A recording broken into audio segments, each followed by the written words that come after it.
o'rtadagi farqini ajrata oldingiz. Hop, farq qilmaysiga aytyapman. Hop, tushunganim aytib bersam maylimi? Hozir tekshirib beray. To'g'ri tushunibmanmi, to'g'ri tushunibmanmi? Ayting. Hop, siz aytyapsizki, bitta odam, to'g'rimi? Boshqa odamni nohaqligini aniq biladi, nohaqsan deb o'ldiradi. U odam kofir bo'ladi, deyapsiz. To'g'ri. Bitta odam boshqa odamni nohaq deb o'ylaydi, lekin asli u haq bo'ladi. O'ldirsa, u musulmon bo'ladi, deyapsiz. O'ldirsa ham baribir, to'g'ri? Bog'iy tomon borib o'ldirmaydi. Bog'iy tomonga qarshi chiqadi. Qarshi chiqqanda ikkinchi tomon unga qarshi urushadi. Oyatni ochib o'qing, oyatda xuddi shunaqa aytilgan. Qarang, bog'iy tomon birinchi qarang. Ularga qarshi urushadi. Shunda bog'iy tomon birinchi bor o'ldirib qo'ysa-chi demoqchiman. Bog'iy tomon borib turib, urush otsa deyliga, kofir bo'ladimi, baribir bo'lmaydimi?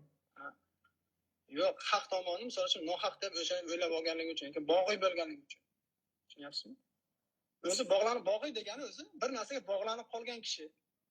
O'sha shariy istilohda ham, o'sha lug'at ma'nolarda ham xuddi shunaqa narsa keladi. Hop, Bir narsani haq deb bog'lanib. Qarang, bog'iy yomonroqmi? Bog'iy yomonroqmi yo bitta o'g'irlik qilgan odammi? Qaysi biri yomonroq? Bog'iy yomonroqmi yo bitta o'g'irlik qilgan odam yomonroqmi? Tushunmayapsiz meni. Hop, shu savol javob bering. Shu savolga javob bering. Bitta o'g'irlik qilgan odam yomonroqmi yo bog'iy yomonroqmi? Bo'lish uchun javob bering, ketamiz, boshqa mavzuga ketamiz. O'sha amirga qarshi chiqqan bog'iy ommatan toifa sifatida yomonroq. Demak, u kofir bo'lishiga u haqliroq. Siz uni musulmon deyapsiz, narigini kofir deyapsiz.